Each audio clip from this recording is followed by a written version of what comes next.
পৃথিবীতে সবচাইতে শান্তির জায়গা হলো মায়ের কোল। আর একজন সন্তানের কাছে সবচেয়ে সেরা বন্ধু হচ্ছে তার মা। একজন মায়ের ভালোবাসা পৃথিবীর সমস্ত শক্তির চাইতেও বেশি। কেউ তোমাকে তোমার মায়ের মতন করে ভালোবাসেনি, আর কখনো কোনোদিন বাসবেও না। পৃথিবীতে সবচাইতে পবিত্র ভালোবাসা হচ্ছে মায়ের ভালোবাসা। মা তোমাকে কতটা ভালোবাসি জানি না, তবে বাড়ি ফিরে সবার আগে তোমাকেই খুঁজি, তোমাকেই দেখতে ইচ্ছে করে। তোমার মায়ের মতো করে পৃথিবীতে কেউ তোমাকে ভালোবাসবে না, কেউ তোমার হয়ে লড়াই করবে না। মা হলো পৃথিবীর সত্যিকারী বন্ধু।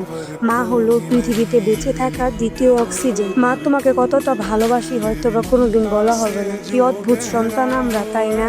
মায়ের কোলে মাথা রেখে বড় হয়েছি, সেই মাকে কখনো বলতে পারি না মা তোমাকে ভীষণ ভালোবাসি। মায়ের কোলে মাথা রেখে বড় হওয়া সন্তানগুলো একটা সময়, একটা বয়সের পর মাকে জড়িয়ে ধরে হাউমাউ করে কাঁদতে পারি না, বলতে পারি না মা আমি আর পারছি না, এই পৃথিবী আমার কাছে অনেক কঠিন লাগছে, আমাকে একটু তোমার আঁচলে লুকিয়ে নাও না মা। আমি যেন নিজেকে হারিয়ে ফেলেছি, আমি যে আর নিজেকে কোথাও খুঁজে পাচ্ছি না মা। ভালোবাসি কথাটি মা কখনো তোমাকে প্রকাশ করা হয়নি, তবুও যে তোমাকে প্রত্যেকটা মুহূর্তে মিস করি। কি যে অদ্ভুত একটা শান্তি লাগে তোমাকে কাছে পেলে, তোমাকে দেখলে, এটা বলে বোঝানো যাবে না। আই লাভ ইউ মা, অনেক বেশি ভালোবাসি তোমাকে।